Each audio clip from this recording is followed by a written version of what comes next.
So, Lukashenko just came out in a press conference with Putin and said that he's willing for unification with Russia. Weird. Pretty weird. I mean, Russia has a lot of economic leverage over him, and maybe Putin is slamming his head into the ground. But the reason it's so weird to me he would come out and say this now is because there's an election in Moldova next week. And all the polls are pointing towards the pro-Russia Nazbol party winning. Good. That might mean that Moldova will join the Eurasian Economic Union. Good, I guess. But Ukraine is more important to Russia for obvious reasons. You know, the war in the Donbass and the annexation of Crimea. And, you know, Ukraine and Russia have kind of been together for, 700 years and all that kind of stuff. And nobody knows what the fuck is going to happen in the Ukrainian election. I mean, right now, the comedian, puppet string by oligarchs, right, is heading everything. So it's insane. We won't know who's going to win there. And there is a pragmatist who doesn't want to have all-out war with Russia, Yuri Boyko. Why would Putin do this now to affect the election of Ukraine when it is possible? It's not likely. In a free election, the Boyko will get into a runoff and he'll win. Because the other two people that are going to get into the runoff, the current president, Poroshenko, and former Prime Minister Toymasako, I can't pronounce their names. I'm sorry, I haven't heard them out loud. I know I've read their names a lot, but I can't pronounce them. Get mad at me. They're extremely unpopular. So it's pretty likely that we have no fucking idea what's going to happen. So it is pretty likely that in a fair election, if Boyko goes against either one of them, because they have very high ceilings in their popularity, both of them, that he could win as an unknown, as a pragmatist, considering that Putin's Russia, by sealing off the Sea of Azov, has made Ukraine a little poor. He's destroyed the economic region a little bit. He's taken Donbass, and he's taken, well, he hasn't technically taken, legally, de jure, he hasn't taken Donbass, and he's legally taken Crimea. So Ukraine's economy is pretty fucking bad right now, and Russia will help it, and EU ain't gonna help Ukraine's economy, tell you what. So we'll see there. But the reason I'm going to say this is going to mean that Petro Poroshenko is going to win is because Putin just doesn't give a shit about Boyko or helping Boyko or not hindering Boyko. He mustn't give a shit because Putin must already know covertly or secretly that Poroshenko is going to win. Poroshenko has declared martial law. He's, of course, an oligarch, and he can swindle his own billions of dollars around. He's named in the Panama Papers and everything. Extremely corrupt in a country known for its corruption. I think he's going to win, and I think he's going to win illegally. And will the EU care? No. The EU won't give two fucks if he wins illegally. Because they don't care about democracy. They care about who wins, who they want to win for economic reasons. They want Ukraine to be against Russia so that they can have weak labor inside the European Union from Ukrainians, undermine Western European and even Eastern European labor. And they can have military bases of Ukraine inside NATO for both the US and the European Union. So they don't care if he throws the election and becomes a fucking dictator. They don't give two fucks. And that's what I think is going to happen. That was my gut feeling before. Now, I will say that out loud if anybody asks me. That's my prediction. He's going to win, and he's going to be the dictator of Ukraine. So, Putin doesn't give a shit.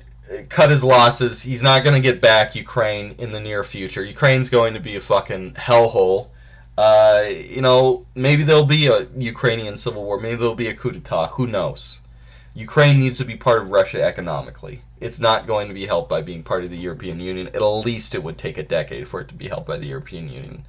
It's not like the European Union has a very bright future right now either. That being said, Putin's kind of in a corner time-wise, whether Ukraine will join NATO, and if Russian or U.S. military bases will be there. And he's gotta try and force that not to happen. Use whatever way he can, and full integration of Belarus into Russia would be great for that. To have full on-board Russian military in Belarus. It's so weird, though, because Lukashenko has been so anti-Union treaty. I mean, it was signed in 1999. He's been very anti-Union treaty the whole time. He's always... So, after the Crimea, what was his response in a country where 80% of the populace speaks Russian as his native language? He does his first speech ever in Belarusian. And Belarusia is a pretty weak place for anti-Russian resistance of Russian irredentism, because I already said 80% already speak something like that, 70-80% main language Russian, and then it's completely economically dominated by Russia. It has never been an independent nation until 1991, and even on its secession and the collapse of the Soviet Union, which they did not want. Russia wanted the collapse of the Soviet Union much more than Belarus did at the time, was that they had to rename the nation from Belarusia to Russia, or to Belarus. So he's always been fighting an uphill battle to keep his independence there. And he said out loud, I'm not going to live forever, so might as well throw in the towel there. So it will happen. The idea that the liberal media and the U.S. is saying is that Putin's doing this so that he doesn't have to lose power, right? But Putin has united. It's not like Xi Jinping, where he's in this huge power struggle with the rest of the Communist Party of China, to where he has to be president of life because he doesn't have a successor. Putin has a clear successor in Mendeleev, who's already been president while Putin was prime minister. So Mendeleev will just become president and dictator of Russia, negative term, leader of Russia, president of Russia, when Putin leaves office. So he doesn't need an immediate successor. Anyway, talking about that, if there is a union, will it just be called the Union State? Will Belarus just become an autonomous region within the Russian Federation? Or will it truly be called the Eurasian Union instead of the Soviet Union? Can't really use that name anymore, can you? So would it be the Eurasian Union? And then if there is a Eurasian Union and you have a two-member Eurasian Union like the Soviet Union, will other nations want to join? Obviously Kazakhstan would be the next on the list, but Nur-Sultan really doesn't want to be part of any kind of Eurasian Union. So Lukashenko's response to Crimea was to do a speech in Belarusian.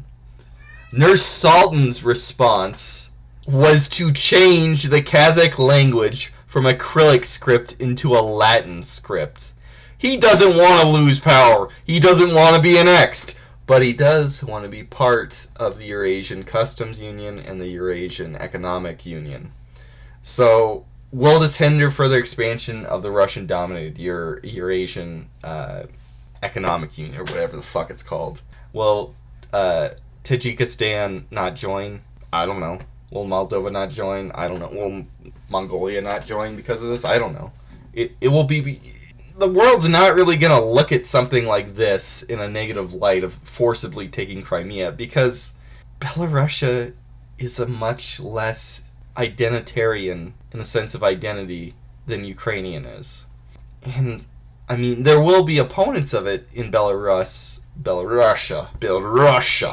when it happens, but it's not going to be like the Baltic states, and it wouldn't be like Ukraine. Anyway, I figured you guys wanted me to speak up on this, because it's probably going to be big news. Hail Nazbo!